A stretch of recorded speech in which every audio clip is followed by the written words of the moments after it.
오늘 10번째 시간입니다. 믿음에 대해서 우리 함께 오늘 나누게 됩니다. 우리가 신앙생활 하면서 꼭 알아야 될 아주 중요한 영적인 원리들을 다뤘습니다. 그래서 이제 이 기초들을 가지고 이제 활용하는 활용편, 종합편이 바로 10과 11과 12과입니다. 10과의 제목은 믿음이에요. 그래서 이미 우리가 가진 것을 어떻게 사용하느냐, 어떻게 활용하느냐. 우리가 말씀의 성경적인 많은 지식들과 내용들을 다 알고 있지만 그 지식들이 내 삶을 변화시키는 분야로 활용되어지고 사용되어지게끔, 그게 바로 이제 믿음입니다. 그래서 우리 양육반 시작할 때부터 1과부터 저희가 결단한 게 있었습니다. 하나님의 말씀을 항상 나의 경험보다 느낌보다 최고의 위치에 둔다. 그래서 하나님의 말씀만이 최고권이다. 그래서 우리가 하나님의 말씀대로 생각하고 말씀대로 말하고 말씀대로 선택하고 말씀대로 행하는, 그것이 바로 믿음이라는 겁니다. 그래서 무엇을 믿는다, 믿으려고 애쓰고 하나님의 말씀을 이해하려고 하고 이해된 것만 받아들이려고 하고, 한번 하나님의 말씀으로 나를 좀 설득시켜 보십시오, 이런 태도가 아니라 하나님의 말씀이기 때문에 있는 그대로 그분의 신실하심과 그분의 위대하심과 그분이 우리를 위해서 행하신 모든 그 사랑의 일, 구원에 관해서 우리가 그냥 하나님이 이루어 놓으신 걸 그냥 우리 받았잖아요. 그런 것처럼 하나님께서 하시는 그 모든 말씀들, 또 하나님이 어떤 분이신지에 대해서 있는 그대로 우리가 받아들이고, 받아들일 때 우리 안에서 받아들여진 그 말씀을 깨닫도록 이해시켜 주시는 분은 성령님이십니다. 그래서 우리가 신앙생활이 그 길이만 긴 게 아니라 성령님의 그 가르치심, 계시하심, 그 빛을 비춰서 이것이 하나님의 사랑이구나, 이것이 하나님의 신실하심이구나, 이것이 하나님이 내게 주신 승리구나, 이것이 염려 없이 사는 삶이 하나님이 내게 주신 이 능력의 삶이구나, 치유구나, 하나님은 나를 치유하기 원하시고 치유는 내게 보장된 영적인 사실이고, 난 그 위에서 이미 나타나든 나타나지 않았든 하나님의 치유를 확실하게 붙들 때 그 치유는 나타나는 겁니다. 이렇게 믿음이라는 건 이미 내게 눈에 보이든 보여지지 않든 느껴지든 느껴지지 않든 하나님의 말씀이기 때문에 그 말씀은 반드시 성취된다.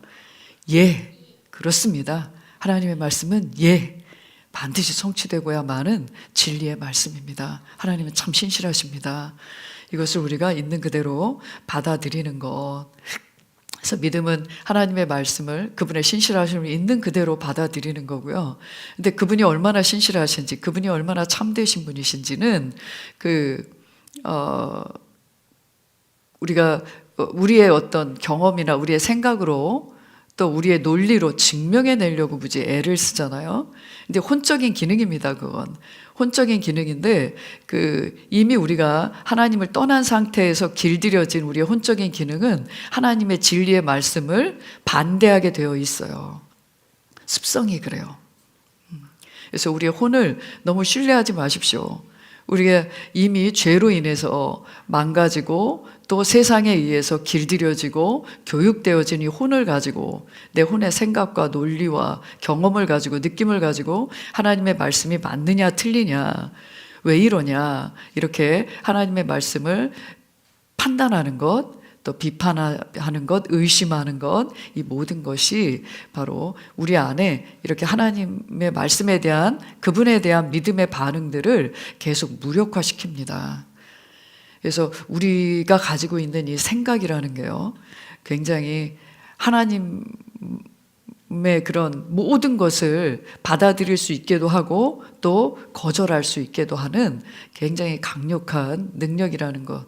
그래서 우리의 생각의 능력을 이해하신다면 우리의 생각이 무엇을 받아들이고 무엇을 거절해야 될지 이것만 잘해 주셔도 그 하나님의 말씀을 받아들이고 또 성령께서 계시하시고 그것에 대한 실제적인 많은 여러분들의 그 경험된, 적용되어져서 나타난 그 실제된 하나님의 말씀 때문에 여러분들은 더 강력한 그런 평강의 삶을 살 수 있고 승리의 삶을 살 수 있고 또 다른 사람들에게 큰 영향을 끼치는 구원의 영향력이 될 수 있습니다.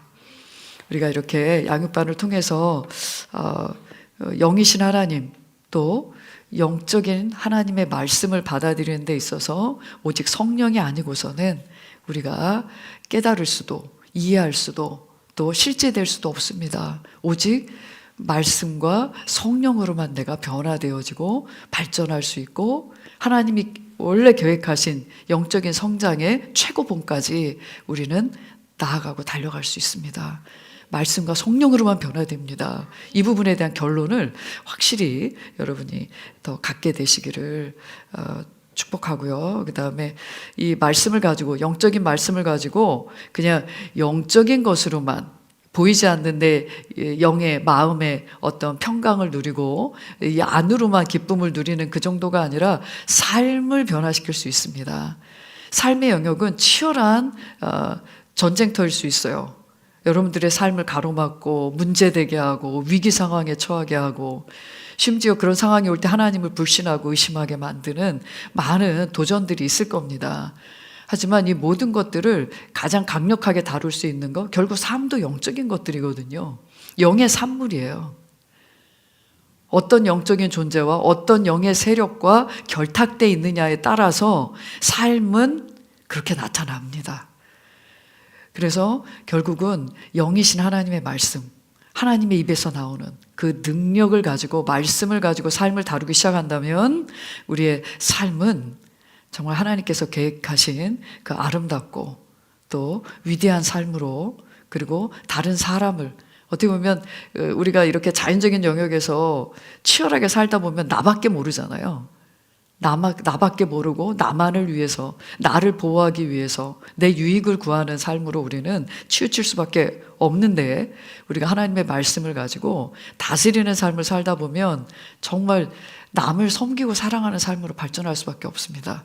그것처럼 가치 있고 보람된 일은 없다는 것을 아실 수 있을 겁니다. 그래서 이 시간에 믿음에 대해서 우리 함께 나눌 텐데 앞서 많은 이런 배웠던 내용들은 여러분들의 삶에서 잘 복습을 하시고 암송도 하시고 성경 읽으시고 믿음의 계단 읽으시면서 계속해서 그 말씀 고백과 방언 기도가 여러분의 삶의 영적인 경건생활 습관이 되게끔 삶의 방식이 되게끔 계속 해주시고요. 오늘 암송 구절 말씀만 우리 한번 읽어보겠습니다. 로마서 10장 17절 말씀입니다. 그러므로 믿음은 들음에서 나며 들음은 그리스도의 말씀으로 말미암았느니라. 아멘. 그래서 내가 너희에게 이르는 말이 영이요 생명이다. 곧 예수님이 우리에게 전하신 그 하나님의 모든 뜻과 목적과 계획이 능력이 담긴 말씀 또 하나님의 호흡으로 그분의 영감으로 그분의 뜻으로 우리를 향한 그 하나님의 그 모든 말씀을 우리가 듣고 이 듣는다는 것은 받는다는 의미입니다. 우리가 어떤 말이든 들으면 벌써 여기서 혼에서 자꾸 해석을 하잖아요. 판단을 하려고 하고 근데 여기서 들었다 듣는다 들으라 이스라엘 그 구약에 보면 들으라 이스라엘 들으라는 말씀을 그렇게 많이 해요. 그래서 이 말씀을 들을 귀가 있는 자는 복이 있도다. 예수님께서도 동일하게 듣는 것에 대해서 얘기했는데요. 듣는 것은 받는 것이다. 이렇게 생각하시면 됩니다. 그래서 말씀이 선포될 때 말씀을 그냥 받는 거예요. 그런데 이것이 그냥 잘 되시는 분이 있고 안 되시는 분이 계세요.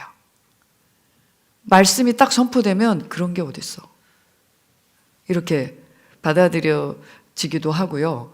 그 다음에 나한테는 그것이 안 믿어지는데 이렇게 안 믿어지는데 이렇게 믿는다는 게 내게 설득되고 이해되지 않는데 그러면 이제 거기서부터 딱 차단을 하는 거죠. 혼적으로 너무 분주하고 너무 복잡하고 단순하지 않으면 이런 하나님의 이 능력의 말씀들이 풀어지는데 계속 저항이 있는 거죠. 저항이. 내가 계속 저항하는 부분이 있는 거죠. 그래서 우리가 예수 그리스도를 통하여 이루신 구원의 복된 소식 하나님의 그 구원의 말씀들, 또 구원으로 말미암아 우리가 받은 그 승리와 또 평강과 지혜와 능력에 속한 모든 말씀들이 우리에게 심겨져서 이 말씀들은 반드시 역사하고 나타나게 되어 있다. 자, 우리 서론 한번 읽어보겠습니다. 하나님께서는 그리스도를 영접한 하나님의 자녀된 우리에게 많은 유산과 약속을 주셨습니다. 그러나 이 풍성한 하나님이 주신 유산을 누리고 약속하신 축복들을 받는 열쇠는 믿음입니다. 믿음이 없이는 하나님을 기쁘시게 할 수 없고 하나님이 우리에게 주시기로 약속하신 것들을 받을 수도 없습니다. 하나님이 이미 하나님의 자녀들에게 주신 유산이 있고 하나님의 모든 성취된 약속들이 있습니다. 이것은 내가 보유하고 있는 거지 이것이 저절로 풀어지지는 않습니다. 우리가 거듭날 때 이미 하나님의 주신 그 생명, 하나님의 생명이죠. 하나님처럼 살도록 하는 하나님의 생명을 우리는 받았습니다. 조의 생명을 받았어요. 근데 우리가 하나님처럼 생각하고 하나님처럼 분별하고 하나님처럼 지혜롭고 하나님처럼 능력 있게 살아가는 분야에 있어서는 우리가 하나님의 길을 배워야 되는 거예요. 하나님은 어떤 분이신지, 이 구원은 내게 어떤 그 은혜로 내 안에 능력들이 들어와 있는지, 축복들이 들어와 있는지 알아야 이제 사용할 수 있게 되는 겁니다. 그래서 이 내게 들어온, 내 통장에 들어온 캐시, 내게 들어온 그 현금이 내 손에 이렇게 쥐어진 게 아니라 어디에 들어와 있어요? 통장에 들어와 있다고 생각해 보세요. 이것을 끄집어내는 게 믿음입니다. 내겐 이런 것이 있습니다. 그렇습니다. 그러면 여기서는 아니, 너는 그런 게 없어. 누가 봐도 없어. 과거에도 그런 게 없었어. 그리고 믿음 생활 10년을 했어도 너 그런 거 나타나질 않았었잖아. 그리고 너 말고 다른 그리스도인들도 다 그래. 그냥 그렇게 그냥 열심히 살아. 그냥 신앙 예배 생활 열심히 하고 교회에서 하라는 거 열심히 하고 이렇게 수동적으로 살게끔. 그리스도인의 삶은 굉장히 능동적입니다. 개개인이 이 믿음이라는 걸 어떻게 사용하느냐에 따라 영적인 수준차를 경험할 수 있습니다. 그래서 우리가 이렇게 믿음에 대해서 그냥 믿습니다 하면 되는 건가요? 이렇게 생각하는 경우가 있는데 굉장히 이건 너무 그냥 1차원적인 반응이에요. 그래서 이 믿음이라는 걸 잘 배우셔야, 이미 우리가 3과에서 우리는 믿음을 가지고 있습니다 해서 믿음을 배우셨어요. 그런데 믿음을 좀 더 이 한 과로 10과에서 믿음을 주제로 해서 다루는 이유는 이 믿음이 우리가 가진 모든 보유한 모든 지식과 모든 자원들을 활용해야 하는 굉장히 중요한 분야이기 때문에 한과에서 다시 다루고 있는 겁니다. 그래서 이 부분을 좀 잘 이해하시는 시간이 되었으면 좋겠고 평생 이 믿음의 위치에 잘 서십시오. 무조건 입으로만 믿습니다 하면 되는 것이 아니라 이 믿음의 원리를 잘 이해해서 나는 끝까지 이 믿음으로 하나님을 기쁘시게 하며 하나님이 주신 모든 것들을 찾아 누리며 그리고 우리에게 약속된 것을 받아서 또 다른 사람에게, 이미 여러분들이 믿음으로 받고 누린 모든 것들은 실제된 능력이기 때문에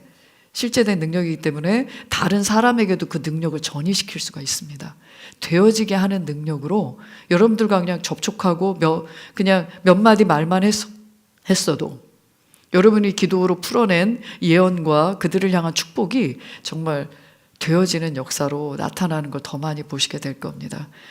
우리가 존경하는 그 케네스 헤긴 목사님의 그 삶을 봐도 그분이 하나님의 말씀을 어떻게 순전하고 단순하게 받아들이고 그 말씀을 항상 최고 권위에 두고 그 말씀대로 생각하고 말하며 행한 그 삶이, 우리는 그냥 말씀대로 생각하고 말씀대로 행하고, 근데 어떤 상황이 와도 어떤 분야에도 그 분야에 관한 하나님의 말씀을 지식으로 가지고 있었고 믿음으로 단순하게 취하고 있었고 그걸 언제든지 끄집어낼 수 있었던, 그래서 정말 많은 사람들에게 존중을 받고 존경을 받으며 많은 사람들을 살리고 회복시키고 사역자로 전 세계에 그렇게 믿음의 사역자들을 파송하는 일을 하셨잖아요.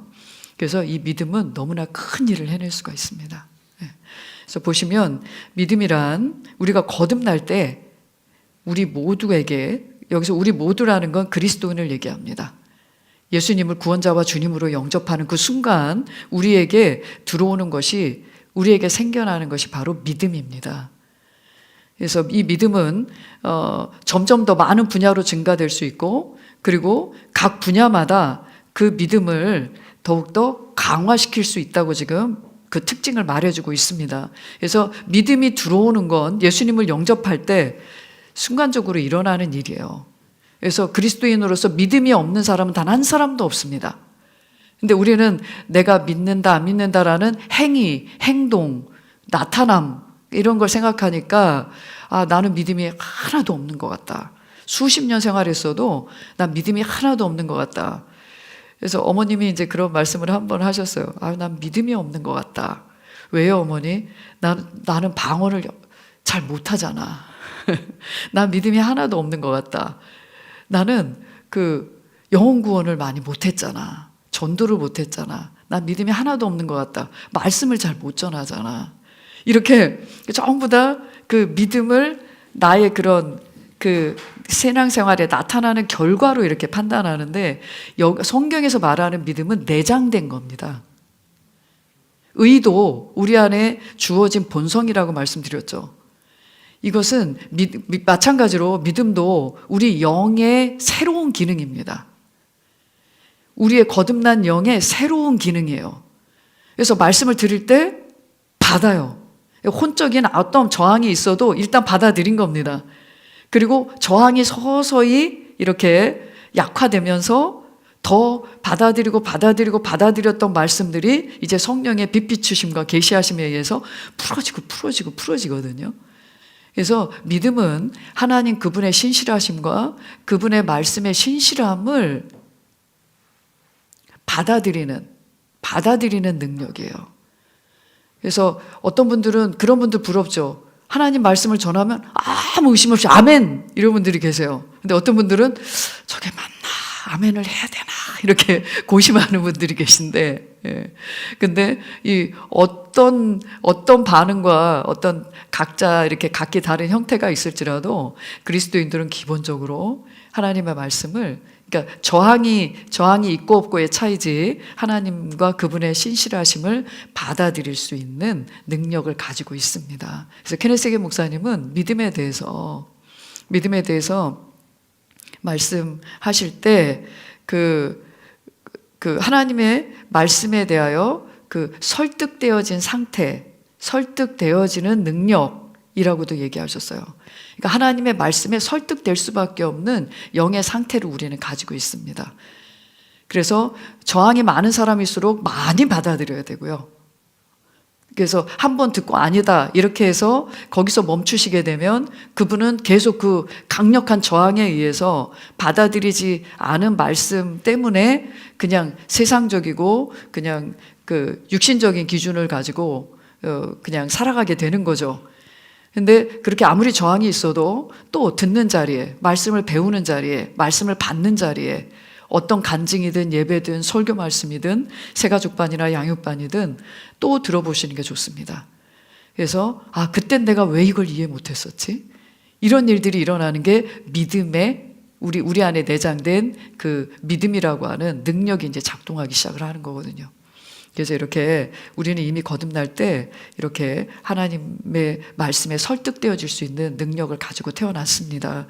그런데 더 많은 분야로 증가시키는 일은 하나님이 해주시거나 성령님이 직접 하시는 일이 아니라 내가 해야 되는 일입니다.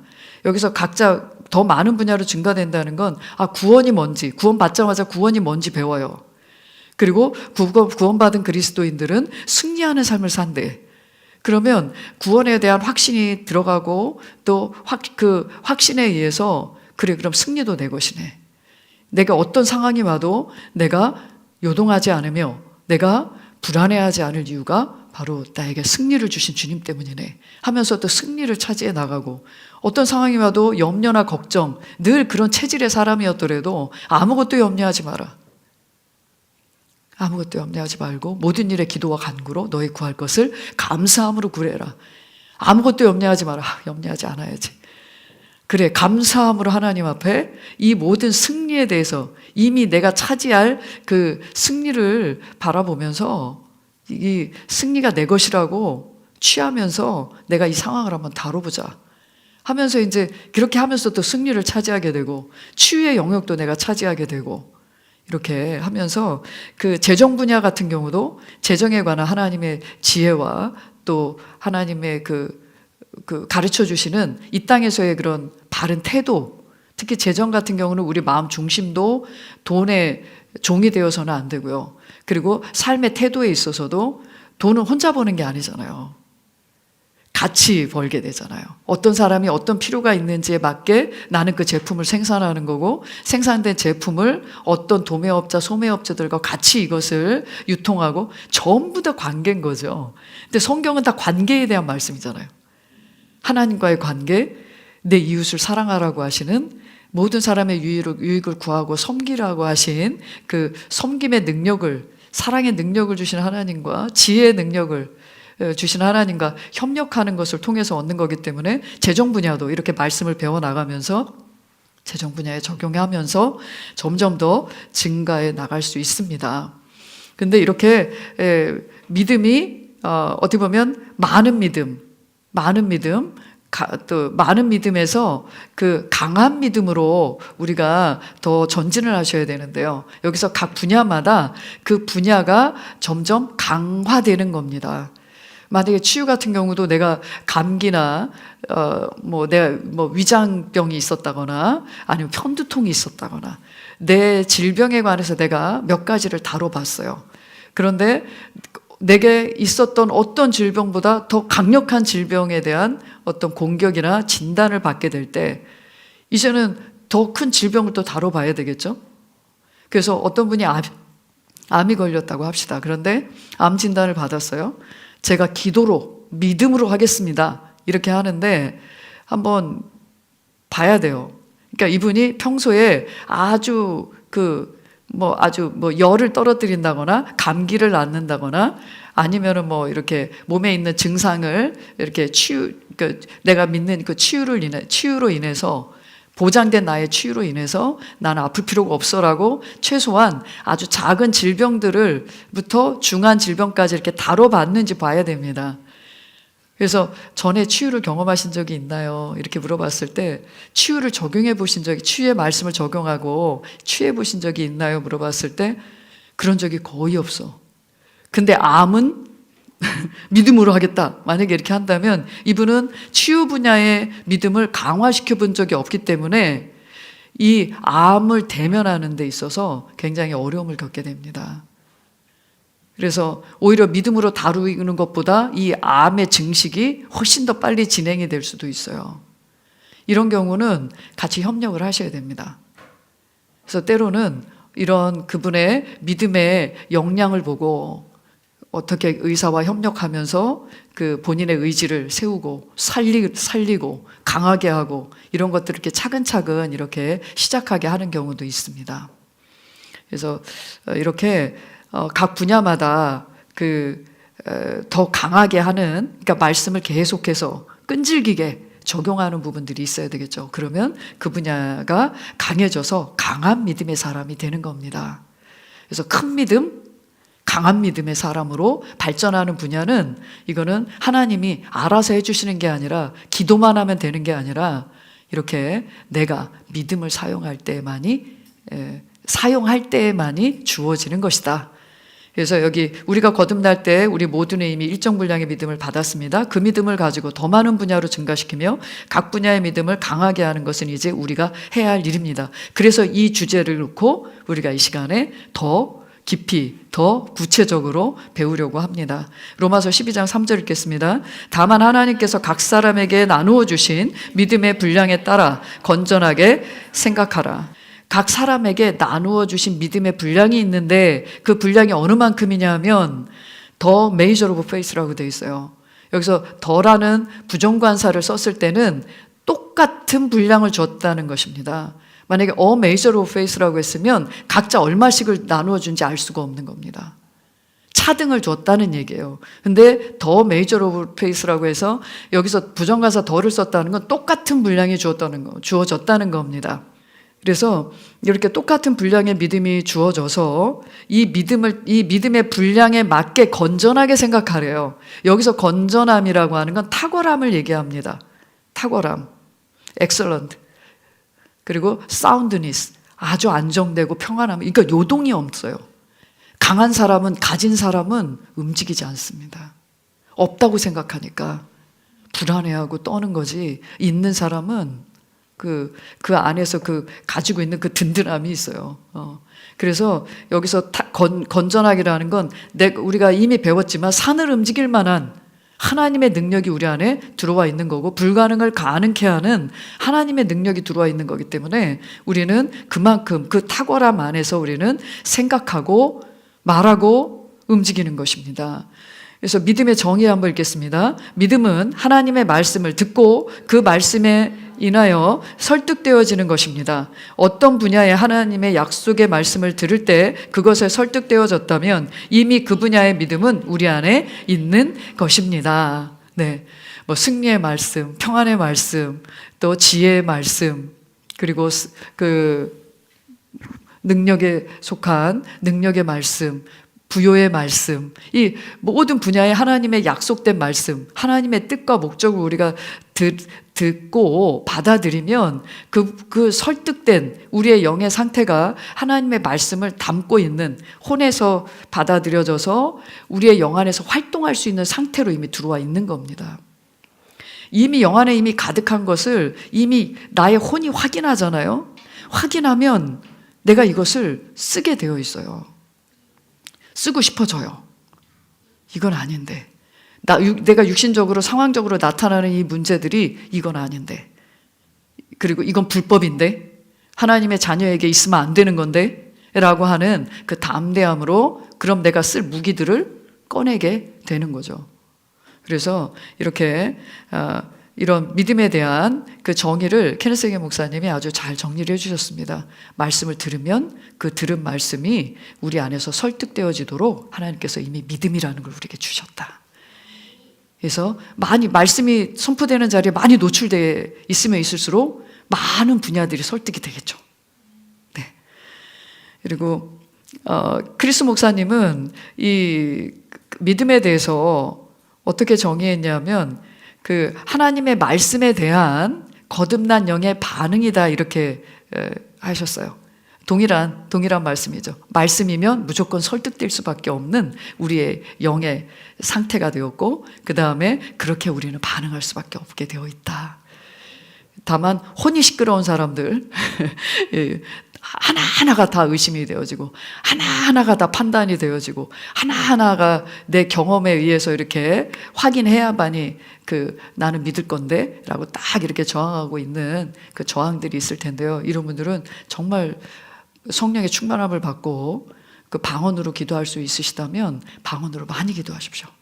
혼이 시끄러우신 분들은 정말 방언으로 많이 기도하시기 바랍니다. 네. 그리고 히브리서 11장 1절 읽겠습니다. 이제 믿음은 바라는 것들에 대한 실상이요 보이지 않는 것들에 대한 증거니. 네, 믿음은 바라는 것, 이미 내가 무엇인가 바라고 있다면 그 바라는 것에 대한 실제가 이미 우리 안에 주어졌다는 거예요. 아, 나는 치유를 원해. 그러면 이미 그 치유의 능력이 우리 안에 와 있다는 얘기입니다. 근데 치유가 돼야 아, 나는 치유하신 하나님이라는 걸 난 믿을 수 있어요. 이렇게 우리는 기본적으로 반응을 하잖아요, 거꾸로. 근데 하나님이 내게 치유를 주셨다고 말씀하셨기 때문에 나는 치유 받습니다. 그리고 치유하는 자로 나는 살아갑니다. 이렇게 여기서 그러니까 치유 받는다는 거는 이 질병의 증상이나 그 연약함이 떠나가는 것을 얘기하거든요. 그래서 이거는 반드시 이루어지는 일이라고 여러분들이 그 자리를 버티고 서는 거예요.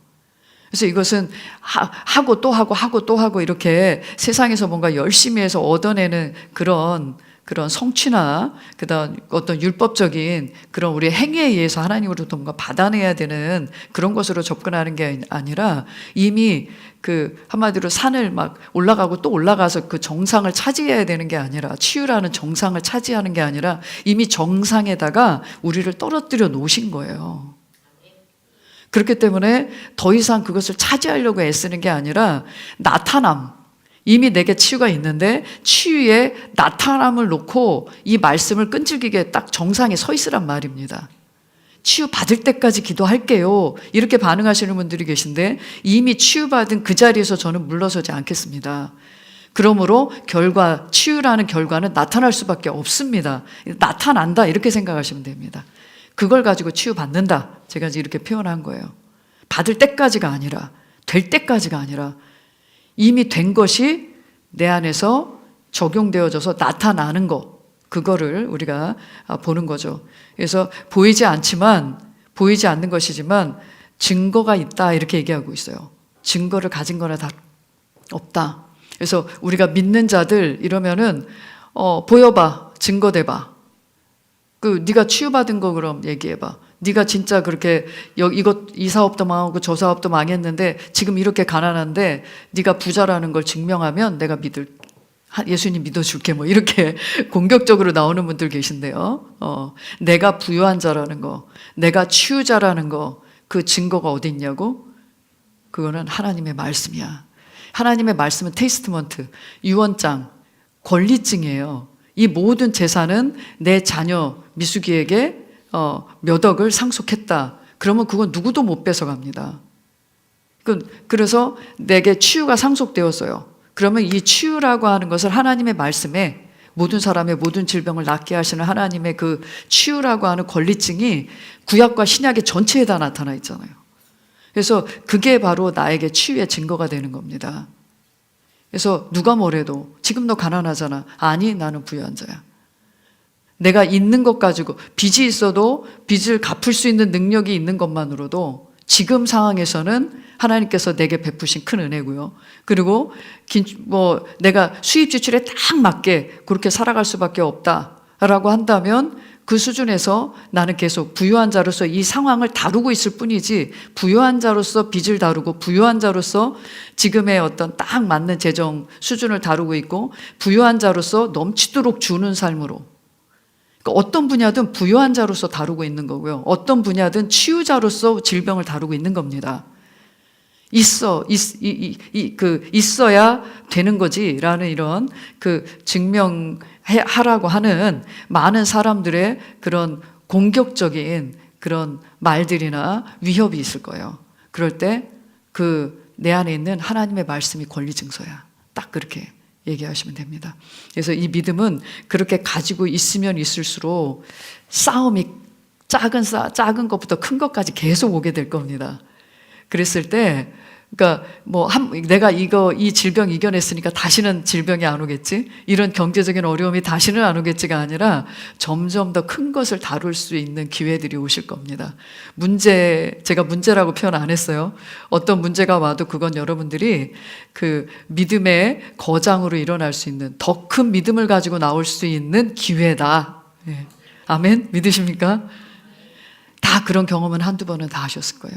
와, 이걸로 내가 망할 것 같았는데 하나님의 말씀을 그 상황에서 붙들었더니 결국 그 상황은 다 지나가고 해결됐을 뿐만 아니라 그 과정을 겪으면서 하나님과의 누렸던 그 친밀함, 그리고 하나님에 대한 신실함을 딱 가지고 나오잖아요. 그러니까 다음에 어떤 큰 싸움이 와도 이미 그 위에서 싸우는 거거든. 한 번도 싸워보지 않은 사람은 싸워봐야 되는 거고요. 싸워봤다면, 싸워서 그 승리를 차지해 본 사람은 그 위치에서 싸우는 거예요. 그래서 이렇게 믿음을 평생 이 믿음으로 살고 또 성령의 능력으로 살고, 이 두 축은 반드시 가지고 계셔야 됩니다. 그래서 믿음은 어떻게 생겼는가, 어떻게 생겨나는가? 믿음은 하나님의 말씀을 들을 때, 여기가 중요해요. 그 사실을 받아들일 때 생긴다. 듣고 그것을 사실적으로 받아들이셔야 된다는 겁니다.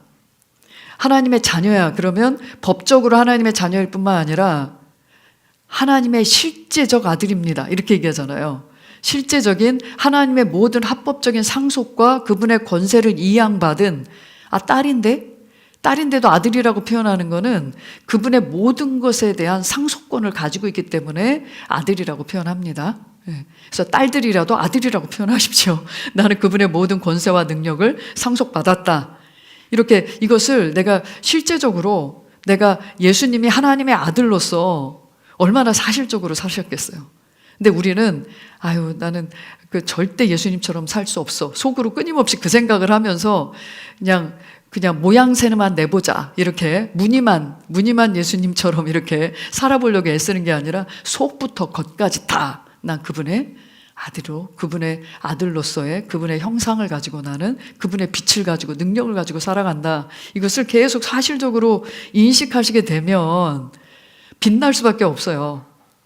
그래서 이런 한 분야지만 어떤 어두움, 이렇게 우리 권사님 한 분은 이렇게 뭔가 다툼이 있고 불화가 있고 마음에 이렇게 좀 관계 때문에 이런 게 있을 때 어둠이죠.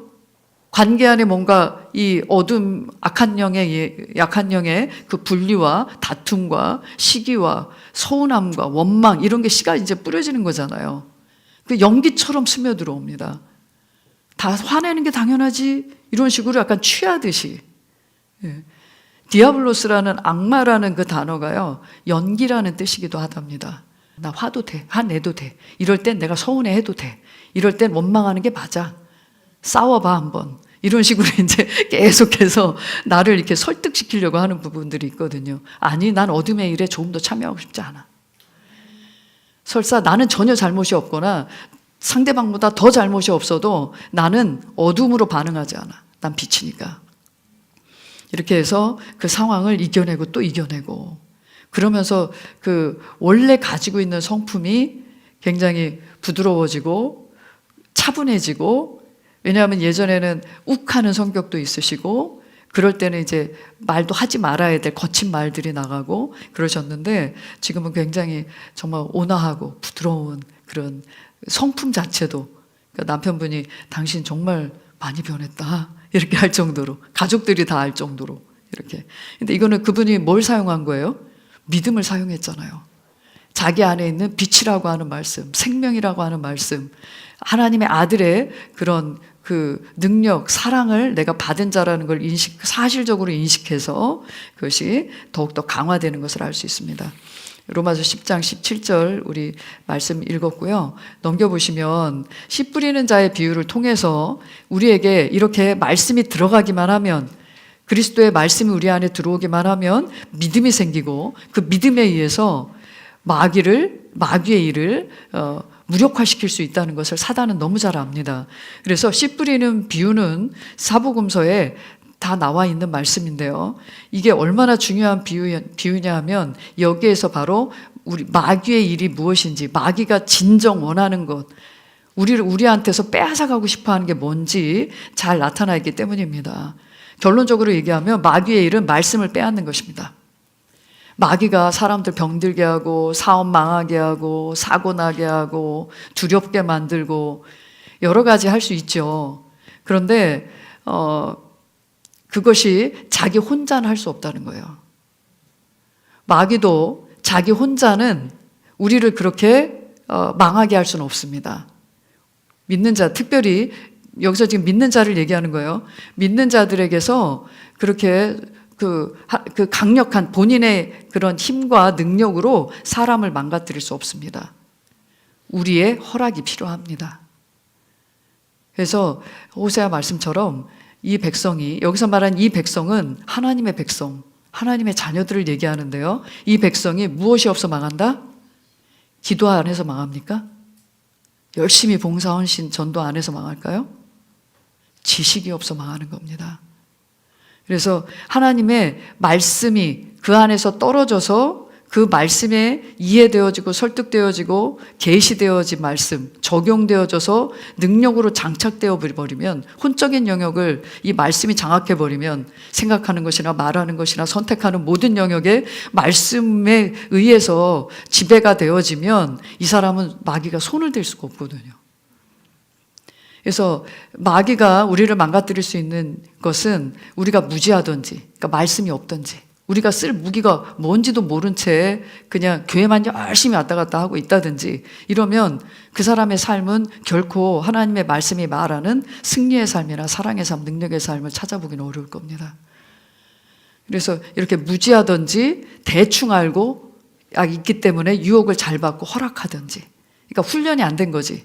말씀을 사용하는 훈련, 적용하는 훈련이 안 되어버리면 말씀을 빼앗기기 때문에 이 하나님의 말씀을 의심하게 돼요. 하나님의 말씀을 지속적으로 의심하고 내지는 받아들이지 않고 내 힘으로 살고 내 의로 살고 내 열심으로 살고 내 계획이 더 앞서고 이런 삶을 산다면 계속해서 이런 의심하는 환경 가운데서는 의심하는 삶이 나오고 패배하는 삶이 나올 수밖에 없고, 그리고 하나님의 말씀이 계속 뿌려져서 그 말씀을 간직하고 적용할 수 있도록 셀 안에, 그래서 셀이라는 건, 셀 모임이라는 건 이렇게 말씀을 다시 한번 되뇌이고 말씀을 다시 한번 취해서 결단하고 삶에 가서 관계에서 모든 분야에서 적용하기로 서로 격려해주는 이런 환경 안에 있어야만이 말씀을 빼앗기지 않는 겁니다.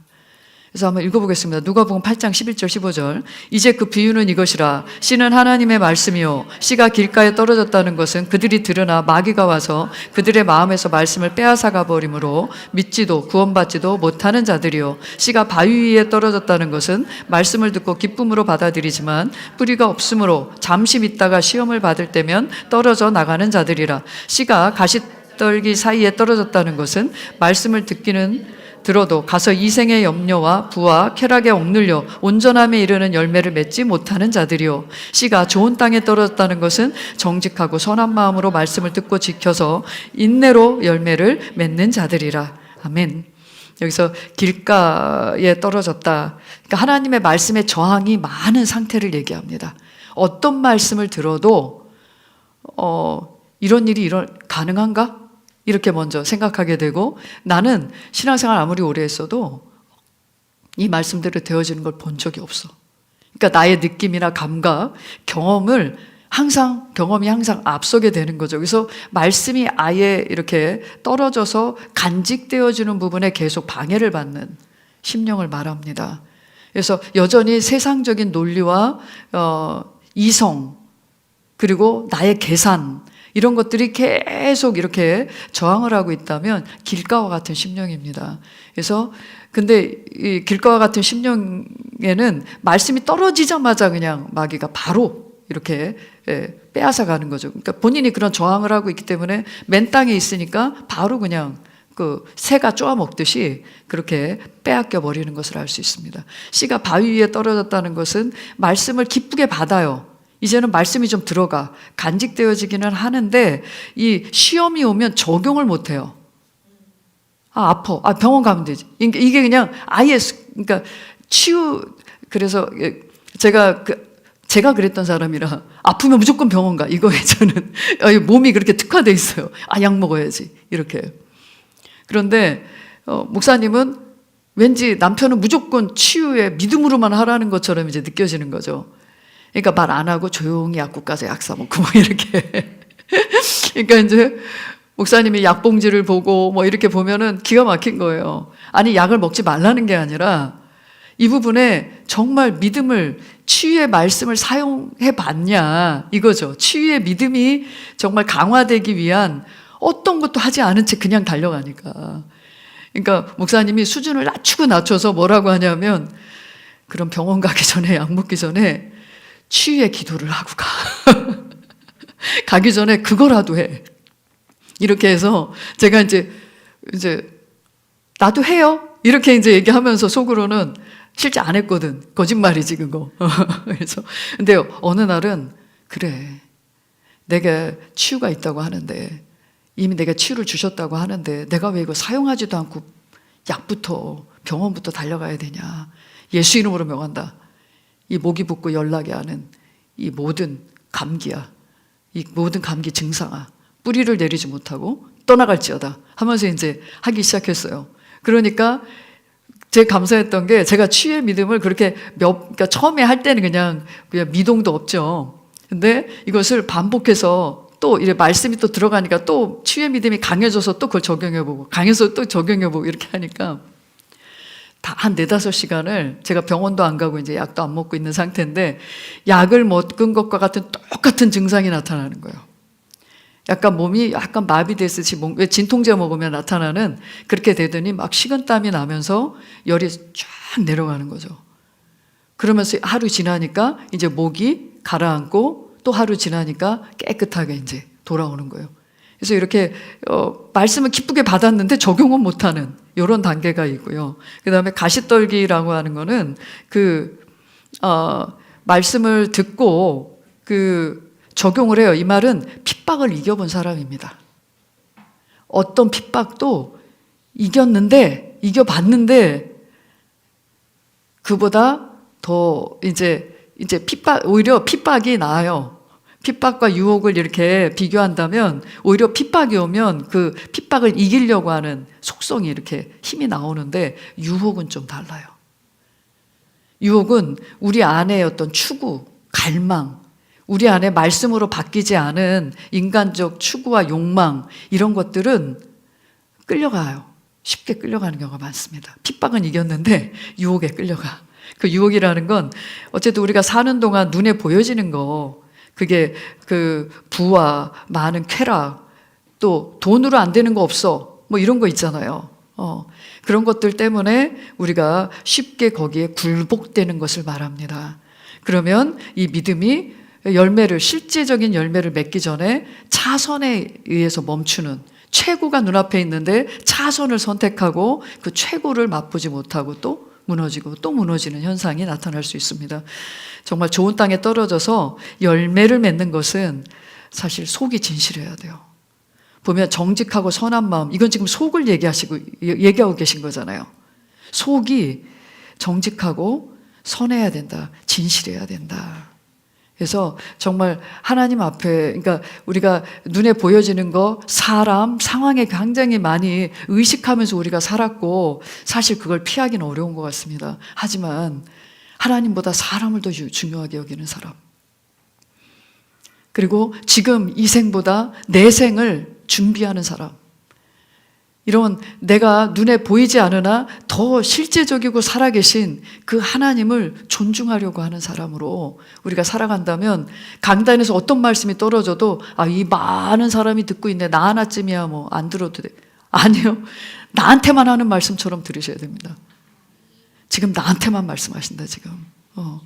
그래서 그렇게 말씀을 진실되게 받게 되면 그 말씀을 받아들이고 간직하는 것, 지킨다는 건 간직하는 거잖아요. 그래서 이 말씀을 또 행하려고 지속적으로 훈련하는, 지킨다는 게 훈련하는 거예요. 또 해보고 결과가 있든 없든 그 결과를 가지고 하나님이 있네 없네, 하나님이 하네 안 하네, 주네 안 주네, 이게 아니라는 겁니다.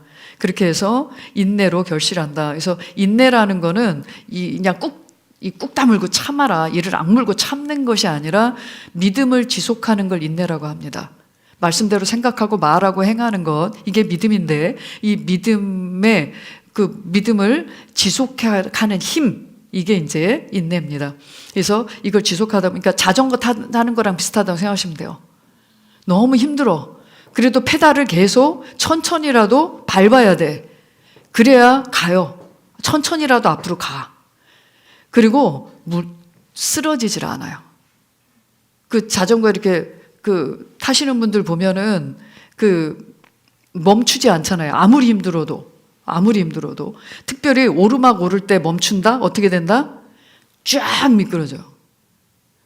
그때는 오히려 가속을 밟아야 돼요. 그래서 이렇게 믿음에 있어서 듣고도 거절하는 경우가 우리가 너무 많은데, 이때 그 도마의 믿음을 얘기해요. 그 도마 같은 경우는 예수님이 죽으신, 부활했다고 하지만 10명의 제자들이 다 예수님의 부활하신 육체를 보게 됩니다. 근데 그날 도마만 없었네? 근데 제자들이 다 예수님이 부활하셨다, 그분을 내가 만났다, 이렇게 하니까 나는 그분이 부활하셨다는 거 못 믿겠다, 이렇게 합니다. 난 못 믿는다.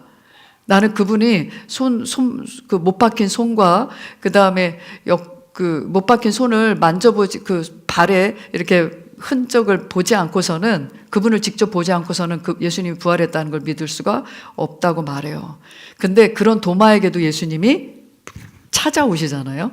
부활의 육체로 찾아오셔서 그 손에 못자국을 보여주고, 그 다음에 그 못자국에 네 손을 넣어보라고까지 해요. 왜냐하면 도마는 감각적으로 느껴져야, 봐야만이 믿는 믿음을 가지고 있었기 때문에 만져보라고 합니다. 옆구리에 손을 넣어보라고 하고.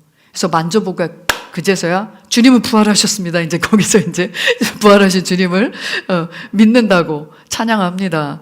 근데 예수님이 거기다가 한마디 하세요. 보고 믿는 것보다 보지 않고 믿는 것이 복되다, 이렇게 말씀하십니다.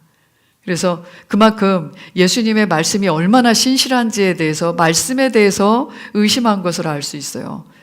그래서 눈에 보여지는 나타남보다 말씀은 더 확실한 거다. 이거를 우리가 도마를 통해서 보여주고 있고, 또 아브라함의 믿음을 통해서도 보여지고 있습니다. 그래서 도마의 믿음과 아브라함의 믿음을 비교해 본다면, 도마는 느낌과 자기의 경험을 신뢰하는, 감각을 신뢰하는 믿음이었고, 근데 그건 어떻게 보면 하나님 보시기에는 진짜 믿음은 아닌 거죠.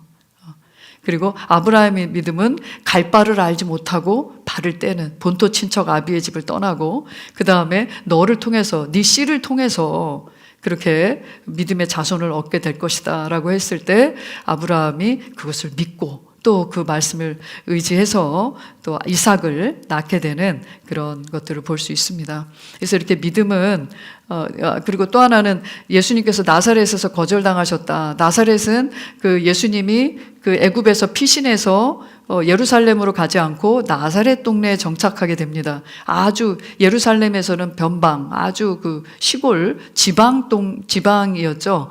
그래서 우리로 치면 서울 외엔 다 시골이라 그러잖아요. 우리나라도 서울 빼고는 다 시골이래. 그래서 서울로 학교 간 애들이 너 어디야? 아, 나 어디 저기 어제 대전에서 왔는데, 뭐 대구에서 왔는데, 뭐 광주에서 왔는데, 부산에서 왔는데, 그러면 너 시골에서 왔구나, 이렇게 얘기했는데, 마찬가지 나사렛 그러면 아주 시골 촌동네 거기. 근데 어릴 때 베이비로 이렇게 그 아기 때부터 본 사람들 입장에서는 예수님을 구원자로, 메시아로 받아들이기가 진짜 어려웠을 것 같습니다. 저라도 그랬을 것 같아요. 그래서 그 예수님을 믿지 않았어요. 메시아로, 하나님의 보내신 그 구원자로, 치유자로 믿지 않았습니다. 그러니까 그곳에서는 치유가 나타나지 않았어요. 예수님이 능력이 없어서 나타나지 않은 게 아니라 믿지 않았기 때문에. 그래서 예수님조차도 이상히 여기셨더라, 이렇게 말하고 있습니다. 결국 믿음은 주는 자보다 받는 자에 의해서 결정됩니다. 줄 수는 있어요. 예수님이 다 줄 수 있죠. 모든 사람의 모든 질병을 고치시는 분이 어떤 분야에서 못 고치신다? 못 고치시는 게 아니라 받지 않는 거죠. 나사렛에서 있었던 원래 예수님을 알았던 사람들이 다 예수님을 배척하고 그의 치유를 믿지 않으니까 치유가 나타나지 않았습니다. 그래서 병 고침을 받는 것은 하나님의 뜻이다. 예를 들어서 이런 치유에 대한 믿음에 대한 이건 하나님의 뜻이다. 병 고침은 하나님의 뜻이다. 이렇게 할 때 사실은 여러 가지 반응이 나타날 수 있습니다. 하나님이 그러면 하나님이 고치시느냐 고치시지 않느냐, 이런 정말 고치실까부터 이렇게 접근할 수도 있고요. 고치시더라도 모든 질병을 고치시는 게 맞나? 그리고 이 사람도 낫고 저 사람도 낫다고 하지만 나도 나을 수 있을까? 여러 가지 이 치유의 말씀을 똑같이 들어도 그 치유에 대해서 믿음으로 반응하는 게 다른 것을 알 수 있습니다.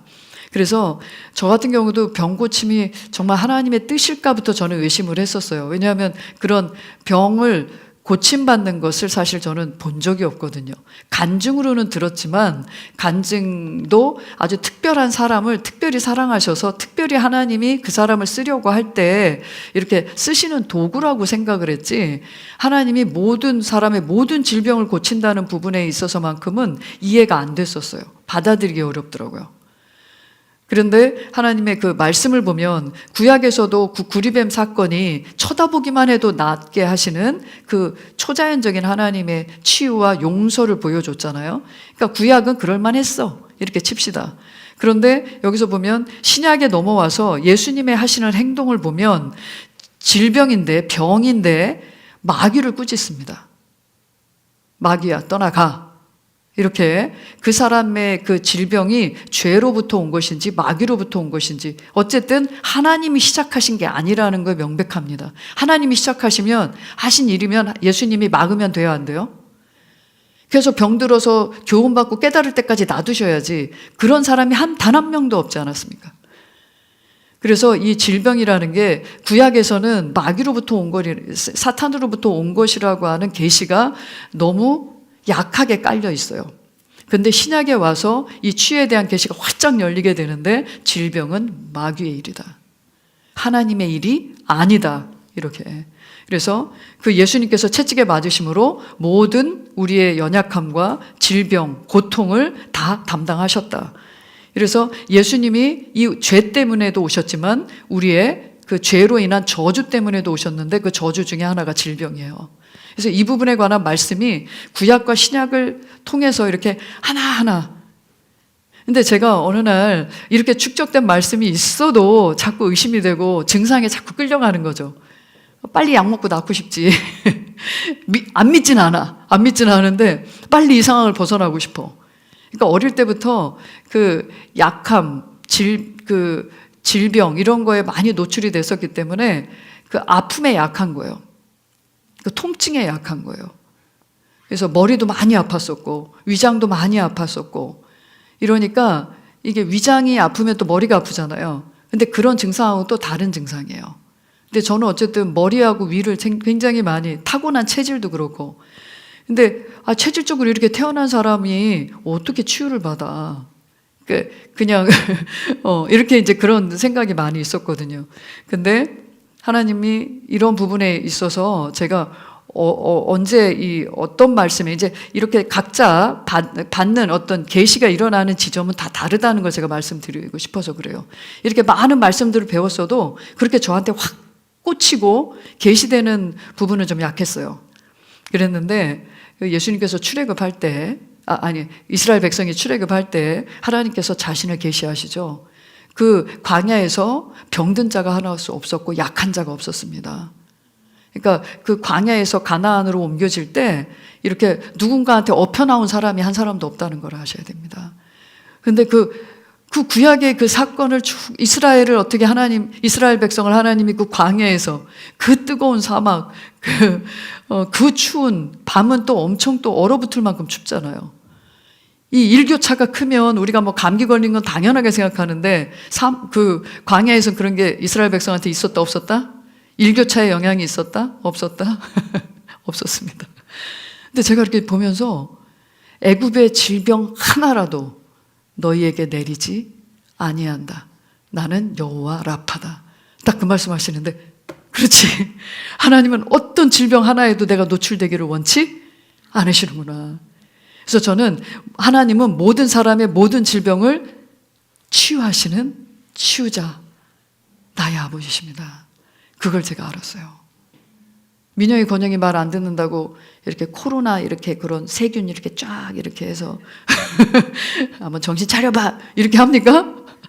절대 안 하죠. 아무리 말 안 듣고 저기 힘들게 해도 어떻게든 더 잘 먹이고 더 잘 훈육해서 그냥 영혼 몸이 두루 건강한 아이들로 키워내려고 하는 게 부모인데 하나님께서 그렇게 하신다고요?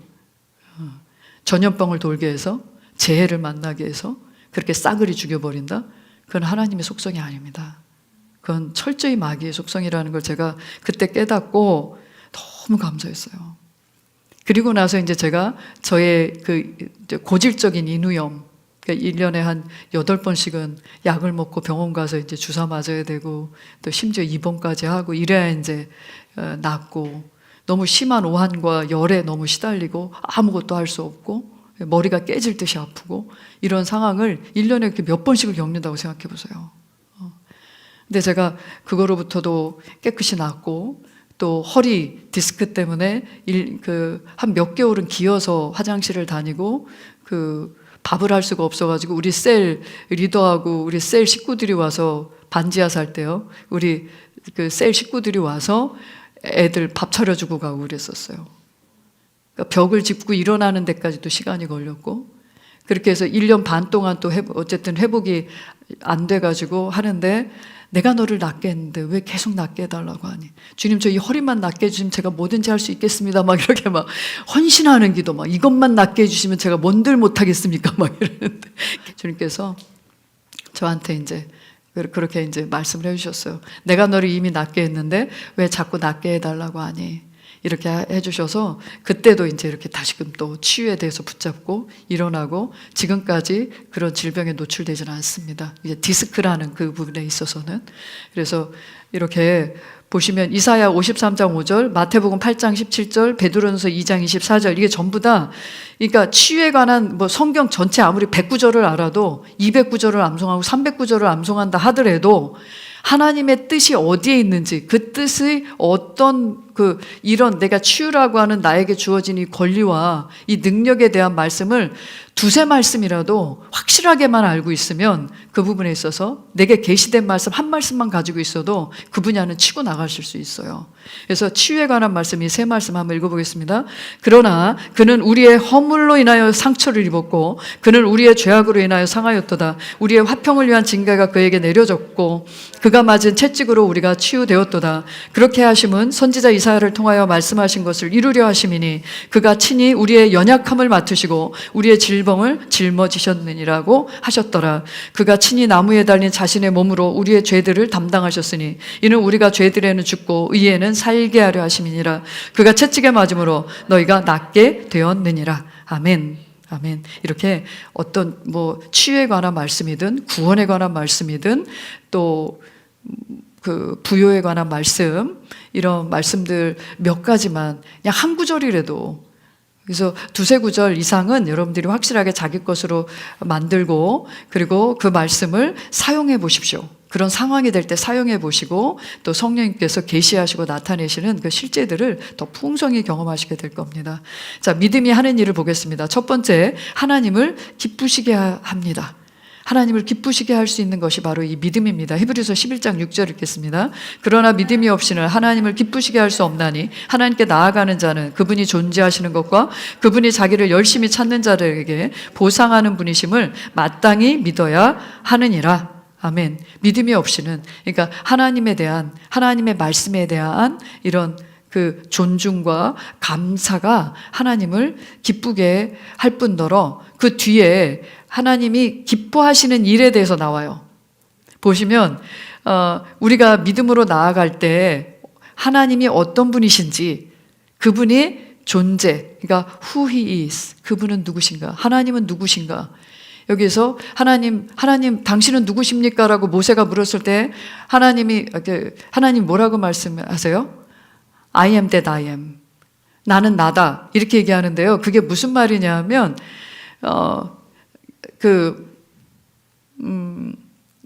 뭐 스스로 존재하시는, 나는 스스로 존재한다 라는 이런 말씀이기도 라고 또 이제 번역을 하는데요. 그게 나는 네가 원하는 모든 것이다. 그러니까 나는 치유다.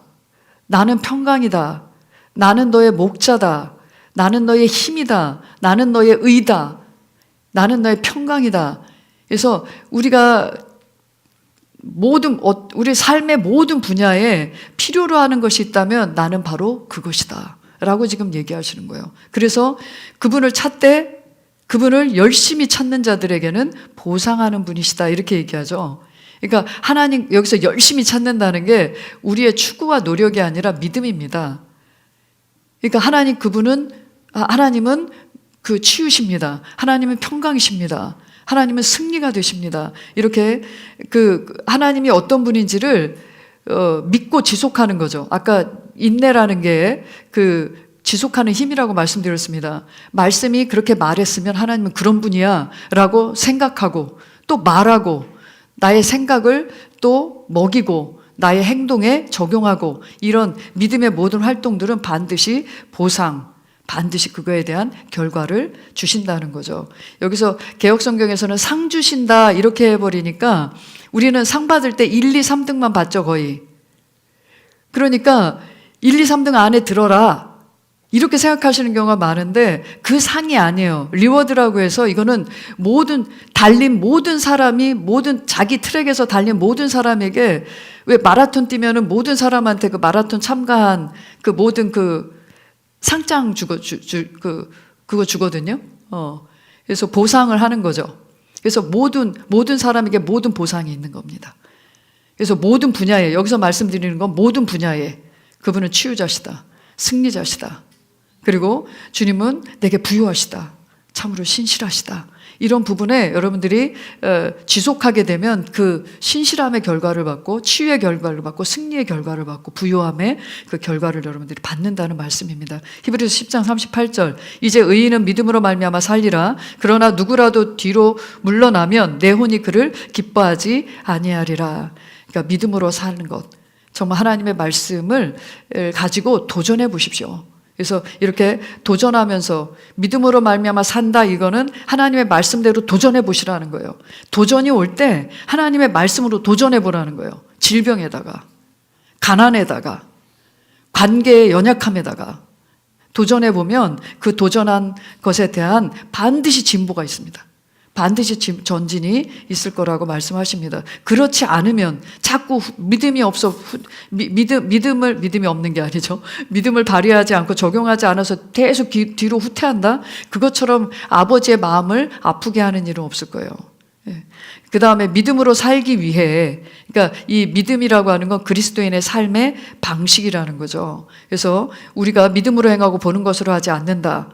이 말이 바로 우리가 아까 도마의 믿음 얘기했지만, 우리가 감각이나 느낌을 따르지 아니하고 하나님의 말씀을 붙잡고 그 말씀대로 살아가는 것을 말합니다. 그래서 언제까지 고백해야 돼요? 언제까지 말씀대로 생각하고 말씀대로 말하고, 그러니까 대부분 문제를 놓고 얘기하시는 경우가 많아요.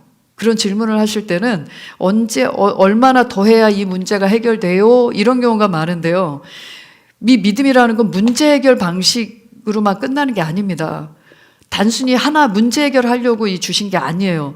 평생의 삶의 방식입니다. 그러면 문제 하나가 문제는 계속 있을 거거든요.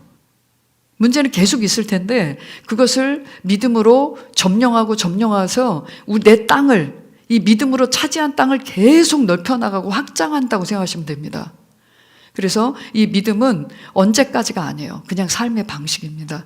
그리고 하나님이 이미 주신 것들을 이미 주셨는데 또 그것을 얻는다, 지금 이렇게 말하고 있어요. 이미 주셨는데 주신 것을 얻는 것, 이 말은 아까 내장돼 있다고 그랬잖아요.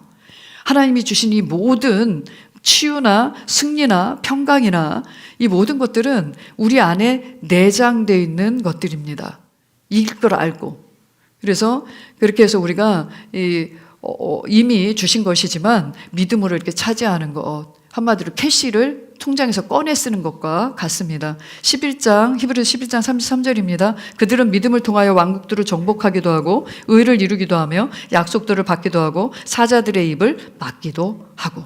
여기서도 동일하게 약속된 것이지만 그 약속된 것에 대한 실제를 경험하는 것에 대해서 나오고 있습니다. 나를 방어하기 위해서 믿음의 방패로 이것을 사용한다. 그러니까 하나님의 말씀을, 내가 알고 있는 이 말씀을, 그러니까 적이 화살을 쏘기 전에, 그러니까 맞고 나서 어떻게 치료하는 게 아니라 맞기 전에 저항할 때도 이 말씀을, 대적할 때도 이 말씀을 쓰는 겁니다. 에베소 6장 13절 16절 읽겠습니다. 그러므로 너희는 하나님의 전신갑 옷을 입으라. 이는 너희가 악한 날에 저항할 수 있으며 또 모든 일을 다 이루기까지 서 있게 하기 위함이니라. 그러므로 서서 진리로 너희의 허리띠를 두르고 의의 흉배를 붙이고 화평의 복음을 준비한 것으로 너희 발에 신고 모든 것 위에 믿음의 방패를 가짐으로써 능히 너희가 악한 자의 모든 불붙은 화살을 끌 수 있을 것이라. 네. 대부분의 공격은 여기서 많은 그런 그 저항이나 이런 공격들을 다 얘기하고 있는데, 불붙은 화살, 그러니까 이것은 사실은 눈에 보이는 것보다는 잘못된 그 생각, 세상적이고 어둠에 속한 그런 생각이나 상상들로도 옵니다. 심지어는 아이디어나 제안으로도 와요. 굉장히 솔깃해. 그럴싸해요. 그런데 하나님의 말씀으로 볼 때 이것이 바로 하나님의 최선을 방해하는 차선일 수도 있고 진짜 악한 생각일 수 있습니다. 악한 의도로 출발된 것일 수 있어요. 부정적인 이런 것들에 대해서 우리가 하나님의 그 분야에 관한 하나님의 말씀을 가지고 대적할 때 그것이 떠나게 되는 것을 알 수 있습니다. 특별히 염려나 두려움, 낙심 이런 것들이 이렇게 스물스물 여러분들에게 이렇게 공격이 올 때 무기력하게 만드는, 그냥 무기력이 그냥 가만히 있는데 무기력해졌어요? 아니요. 추적해보면 반드시 사건이 있습니다. 그 사건을 어떻게 해석했는지 거기로 다시 돌아가셔야 돼요. 그러니까 내가 지금 심각해요. 아무리 심각해도 그 심각한 상태에 이르도록 한 분명히 핵심이 있습니다. 근데 그 핵심으로 다시 돌아가서 원래 출발 지점에 내가 이렇게 되기까지 시작된, 이게 거기에서 이제 그 생각에 그때 들어왔던 어떤 상실감, 뭐 외로움, 내지는 뭐 이런 아까도 원망에 대해서 얘기했고 염려 이런 것들 얘기했죠. 그러니까 그런 것들에 내가 계속 먹이를 준 거죠. 먹이를 줘서, 그래서 지금의 나타난 결과는 내가 어제까지 했던 생각의 결과입니다. 그래서 어떻게 이런 문제가 일어나지? 라고 하지만 그 문제를 추적해 보시면 틈이 있을 거예요. 그래서 우리가 항상 이렇게 하나님께서 날 도우셨구나, 빨리 돌이키시고 지금이라도 그 지점에서, 제가 어떤 분이 심각한 공황장애, 숨을 잘 못 쉬고 이렇게 사람들 대인 기피 이런 것들이 이제 있을 때 혹시 언제부터 그러셨어요? 그러니까 잘 모르겠어요. 처음엔 잘 모르겠다고 계속 말씀하셨어요. 그래서 근데 이제 뭐 양육도 하고 이제 저랑 이제 신뢰가 쌓이니까 사모님 제가요 이때부터 이랬던 것 같아요라고 찾아냈어요. 그게 이제 엄마가 돌아가셨을 때 엄마가 갑작스럽게 교통사고로 돌아가셨는데 너무 준비가 없이 돌아가셨잖아요. 그리고 이분한테는 정말 엄마가 어릴 때부터 굉장히 헌신적이고 사랑이 많으신 분이셨어요. 가족들에게도 세 자녀를 잘 키워내신 분이시고, 남편이 아무리 뭐 연약함이고 실수가 있어도 참고 잘 이렇게 사신 분이신 것 같아요. 그런데 이제 그렇게 이제 아버님이 이제 또 돌아가셨는데, 아버지에 대한 동시에 엄마를 잃은 슬픔과 아버지에 대한 원망이 같이 들어왔더라고요. 그래서 저한테 그 얘기를 하더라고요. 그 슬픔 플러스 미움이 합쳐져서 저한테 이런 게 생긴 거였어요. 이렇게 얘기하더라고요. 그래서 발견했잖아요. 근데 어떤 상황이 터지면 이거는 또 나타납니다. 어떤 문제가 생기면, 뭐 남편하고 문제가 생겨도 어떻게 이럴 수가 있어 하면서 슬픔과 너무 이제 깊이 슬퍼하는 거죠. 깊이 슬퍼하는 거 플러스 어떻게 나한테 이럴 수 있어, 미움이 딱 다시 합쳐지면 또 똑같은 몸의 이제 증상으로까지, 병으로까지 연결되는 것을 알 수 있습니다. 그래서 그걸 제가 몇 번을 이렇게 다루면서 이게 집사님의 약한 틈이다. 그 부분을 가정에 관한 남편과 아내에 관한 말씀으로 단단하게 채워 넣으라고. 이렇게 하면서 또 그 가족에 대해서나 뭐 부모에 대해서나, 어쨌든 이제는 부모 이상의, 내가 부모로부터 유전받은 그런 삶과 생명과 체질 이상의 삶을 살기 때문에 이제 하나님이 당신의 아버지시다. 이렇게 그 분야의 말씀으로, 하나님이 나의 모든 것이 되는 말씀으로 그 틈을 공구리 쳐야지. 시멘트 미장하듯 이렇게 공구리 치는 거죠. 이걸 해놓으면 그 다음에 오면 비슷한 느낌은 있어요. 어떤 그런 화나고 슬픈 이런 것들이 있지만 그 모두로 들어가지는 않아요. 왜냐하면 내가 그 약점이라는 거, 사단이 나에게 틈타는 길이라는 걸 알기 때문에 이제 글로는 잘 안 들어가죠. 이렇게 우리가 믿음의 방패로 하나님의 그 말씀에 대한 믿음을 들고 서야 합니다. 네 번째, 믿음은 풀어놓아서 역사하게 해야 합니다. 그래서 안에 내장되어 있기 때문에 이게 풀어놓는 작업이 뭐냐 하면, 여기다 말이라고 크게 써놓으십시오. 믿음을 어떻게 풀어놔? 말이요, 말. 그래서 이렇게 우리의 생각을 잡는 것도 말이고요. 또 우리의 삶과 상황에 바른 선택을 하는 것도 여러분의 말입니다. 그래서 야고보 사도가 말을 하고 있죠. 나의 형제들아, 만일 누가 믿음을 가지고 있다고 하면서 행함이 없다면 무슨 이익이 있겠느냐? 믿음이 그를 구원할 수 있겠느냐? 여기서 행함에 대해서 믿음과 행함을 이렇게 대조하고 있습니다. 근데 여기서 그 행동하는 믿음을 지금 강조하긴 했지만 행동하는 믿음의 첫걸음은 뭐냐면 말입니다.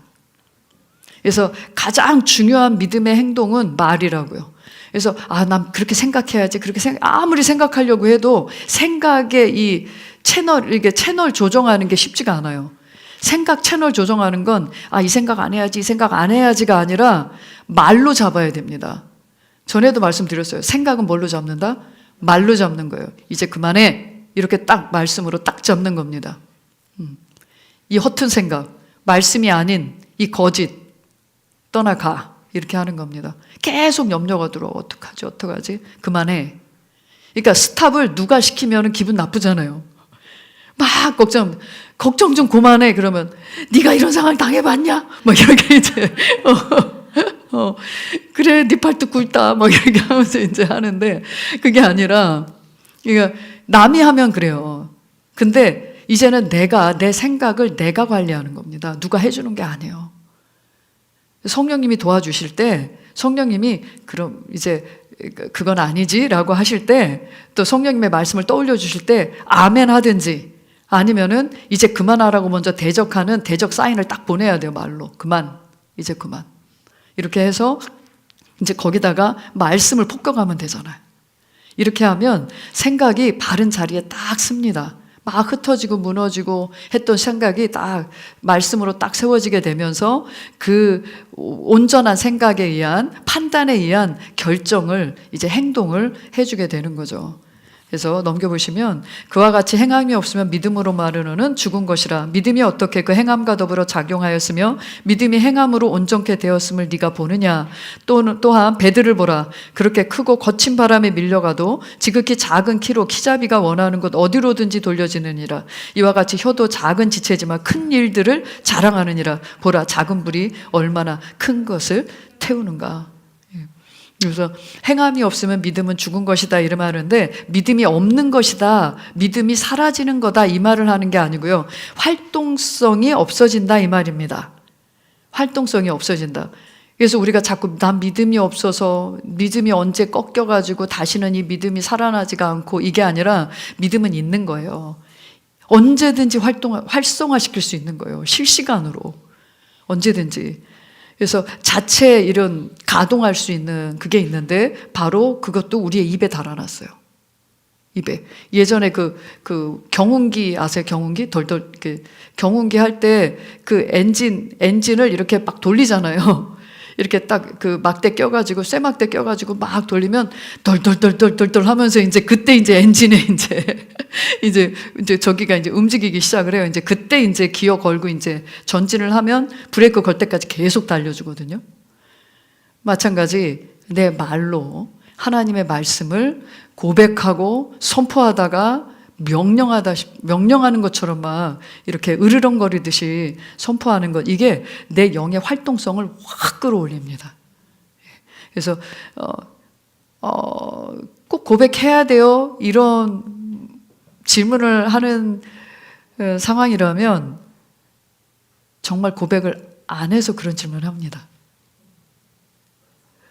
고백을 진짜 해봤으면 그런 질문을 안 해요. 왜냐하면 고백의 능력을 경험해보면 하거든요. 왜 해요? 꼭 해야 돼요? 얼마나 해야 돼요? 어떻게 했어요? 어떻게 해야 그렇게 되는 거예요? 이건 안 해봐서 그렇습니다. 해보시면 그런 질문할 필요가 없어요. 그래서 질문할 필요가 없는 단계까지 가시는 게 좋습니다. 그리고 하나를 딱 잡았으면은 그 분야에 관해서 끝까지 그 말씀을 완전히 내게 풍성히 먹이시는 게 너무 중요합니다. 그래서 이렇게 그 행함이라는 게 말입니다. 말. 믿음이 어떻게 말로 하여금 작동되어지는지 알아라. 그 믿음이 이렇게 말로 인해서 작동되기 시작하면 온전해진다는 겁니다. 그 실제가, 결과가 완성되어져서 나타난다고 지금 말해주고 있습니다.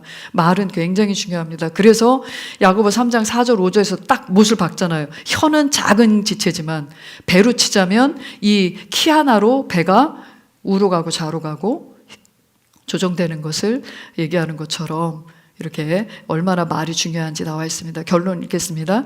우리의 마음에 믿음이 있어도 믿음으로 같은 것을 고백하지 않으면 믿음은 역사할 수 없습니다. 마음으로 믿고 있는 것을 입으로 고백하고 믿음으로대로 행동하는 것은 그 믿음이 역사하도록 풀어놓는 것입니다. 아, 믿음을 풀어놓는 건 말이다. 그 말의 내용은 말씀이다. 말씀을 고백하되 이건 내 것이라고 주장하고 선포하고 명령하는 으르렁거리는 담대한 상태를 유지해라. 그리고 믿음은 이렇게 지속적으로 먹여질 때 이걸 묵상이라고 해요. 말로 소리내어서 하는 걸 묵상이라고 하는데 이것이 바로 내 생각에 물을 주고 내 영을 활성화시키는, 나는 심었는데 아볼로는 물을 주었고 하나님은 자라게 하셨다. 그러니까 가르침 받는 것은 심겨지는 거고요. 물 주는 작업은 내가 하는 겁니다. 아니면 반복돼서 듣든지. 그리고 이 믿음의 말씀, 또 새로운 피조물의 계시의 말씀들에 항상 열어놓고 여러분들이 많은 시간, 뭐 유튜브도 볼 수 있고 막 이렇게 하는데 여러분들이 많은 시간 보더라도 듣더라도 그 말씀을 틀어놓고 계속 그 말씀이 계속 나를 강타하게끔 그렇게 하시면 이 말씀이 결국 하나님이 내게 역사할 수 있는 그 발판이 되어지는 거예요. 하나님이 잘하게 하십니다. 성령으로 말미암아 계시하시고 그 상황을 맞닥뜨렸을 때 말씀이 튀어나올 수 있게끔 그렇게 함께 협력하십니다. 그래서 믿음이 이렇게 삶을 지배하도록 하는 이 도표를 잘 이해하셨으면 좋겠습니다. 믿음이 지배할 때, 믿음이 지배할 때 이 말을 괄호 안에 잘 풀어놨어요. 무엇을 말할지, 무엇을 생각할지, 어떻게 생각할지, 무엇을 할지, 그러니까 무엇을 말하든 무엇을 생각하든 무엇을 하든 간에 하나님의 말씀에 의해서 생각하고 말씀대로 말하고 말씀대로 우리가 선택하고 행동하기를 지속한다면 반드시 열매를 맺게 된다. 그 사이에 인내, 참음이라는 게 들어가 있죠. 여기서 인내는 지속하는 힘이다. 계속 지속하고 자신을 훈련하십시오. 여전히 육신적인 말을 먹이고 육신적인 생각을 하고 육신적인 한다면 육신적인 행동이 따라 나오게 되어 있고 육신적으로 했던 모든 선택과 결정에 대한 결과를 우리는 먹을 수밖에 없습니다. 그래서 믿음 곧 하나님의 말씀으로 할 것이냐, 말씀의 말씀으로 할 것이냐, 육신으로 할 것이냐. 그래서 이거 육신이다. 그래서 육신과 그 말씀을 이렇게 구분할 줄 아셔야 되겠습니다. 그러면 말씀의 영역에, 그래서 싸우더라도 그냥 육신적으로 막 이거 어떡하지, 저 어떻게 할까, 이렇게 할까, 저렇게 할까, 이거는 육신적인 영역에서 내가 싸우는 거고요. 영적인 영역에다가 내가 이 육신적인 영역을 영적인 영역으로 끌고 들어와서 싸우셔야 돼요. 그러니까 그냥 자연적인 그런 상태로 육신의 영역에서 싸움을 하기 시작하시면 계속 여러 가지 제안, 아이디어, 생각, 계산 이런 것들이 계속 들어와서 결국 부정적인 쪽으로 상상하고 그 결과를 맺을 수밖에 없습니다. 그냥 말씀의 그걸 확 가지고 들어와서 너는 불법이야. 이렇게 여기서 말씀으로 심판을 해버려야지. 너는 불법이야. 이 몸에 있는 증상은 내게 역사할 근거가 없어. 나가. 이렇게 하면서 나는 이뿐만 아니라 신성한 건강을 누려 하면서 신성한 건강과 치유의 말씀으로 이 영역으로 이걸 질병을 딱 끌고 들어와가지고 여기서 끝장을 내야 되는 거지. 그래서 이런 이 믿음과 믿음의 삶이 항상 역사하게 하는 부분, 마지막 7번 보겠습니다. 믿음은 사랑으로 역사합니다. 믿음은 사랑과 함께 세트라고 생각하시면 됩니다. 그래서 믿음은 이런 공식이고 법칙처럼 이렇게 사용하는데 그 안에 사랑이 빠져 있다? 결국 우리가 말씀을 사용하더라도, 이거 말씀의 일이잖아요. 믿음은 말씀의 일이에요. 믿음은 말씀의 일인데 이 말씀이 일하도록 하는 데 있어서 그 성령님의 개입하심이 없다면 말씀의 실제는 나타나지 않습니다. 반드시 성령의 실제, 그분의 개입이 있어야 되는데 성령님의 성품은 사랑이죠. 이기심과 자기중심적인 태도로 막 말씀은 열심히 해. 그런데 계속 관계에는 문제가 생기고 재정은 뭔가 계속 빠져나가고 계속 몸에는 뭔가 문제가 있다. 그러면 사랑으로 기능하지 않아서 그렇습니다. 그래서 예수 그리스도 안에서는 할례나 무할례가 쓸모가 없고 오직 사랑으로 역사하는 믿음뿐이니라. 그래서 우리가 사랑으로 행한다는 것은 어떤 영혼이라도 사랑하고 섬길 수 있다는 겁니다. 그러니까 또 사랑도 막 없는데 막 이렇게 벅벅 긁어서 하라는 게 아니라 이미 넘치도록 있는 우리 안에 넘치도록 성령으로 말미암아 하나님의 사랑이 아가페가 부어져 있다고 그러잖아요. 그냥 사랑이 아니에요.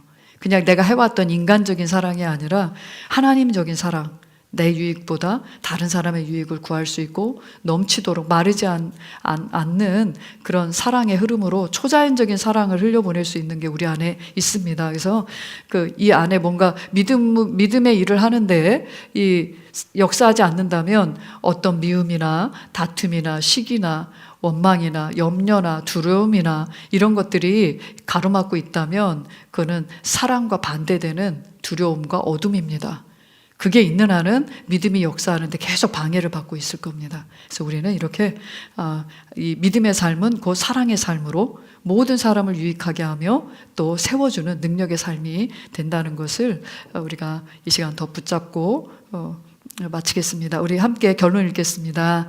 하나님께서는 구원받는 믿음 외에도 우리에게 일정한 분량의 믿음을 나누어 주셨습니다. 이제 그 믿음이 얼마나 효율적으로 역사하며 그 믿음을 증가시키느냐는 우리 손에 달렸습니다. 가지고 있는 믿음을 열심히 활용하는 자는 점차 더 강한 믿음을 갖게 되고 많은 분야의 말씀을 들음으로 믿음을 증가시켜 갑니다. 믿음의 삶을 삶으로 많은 것을 찾아 누리는 그리스도인이 되어 내 가정과 이웃과 땅끝까지 능력 있는 증인이 됩시다. 아멘. 아버지 감사합니다. 우리에게 믿음을 주시니 감사합니다. 세상을 이기는 승리로 이 믿음을 주셨습니다. 아버지 하나님, 마귀를 사단을 통해 끊임없이 조정되어지고 통제당하고 눌리고 죽음에 매어 종로로 타는 많은 영혼들이 우리가 가진 이 하나님에 대한 믿음, 이 구원에 대한 믿음으로 구출되고 하나님의 나라로 옮겨지게 하셨음을 감사합니다. 우리가 가진 이 치유의 믿음과 부요의 믿음으로 계속해서 아버지 하나님, 하나님의 그 치유가 사람들에게 나타나고 자유케 되며 그리고 왕국으로 돌아오게 하는 길을 만들고 있습니다. 아버지 감사합니다. 하나님이 이미 주신 그리스도 안에 그 모든 것을 우리에게 주셨음을 알기에 아버지 하나님, 이제는 우리가 가지고 있는 것을 풀어놓겠습니다. 우리의 말로, 우리의 고백과 선포와 우리가 명하는 그 권세로 말미암아, 예수 이름의 권세로 말미암아 이 땅에 속한 일들은 변할 수밖에 없습니다. 예수 이름 앞에 복종할 수밖에 없습니다. 우리에게 주어진 이 자녀의 권세가 믿음으로 사용되어지고 성령의 역사로 초자연적인 능력으로 풀어지게 하신 이 능력의 하나님, 우리 아버지를 찬양합니다.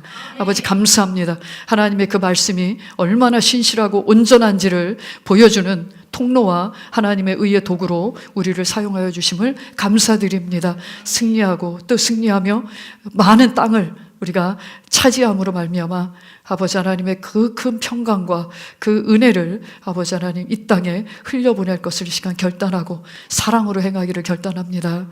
예수님의 이름으로 기도합니다. 아멘.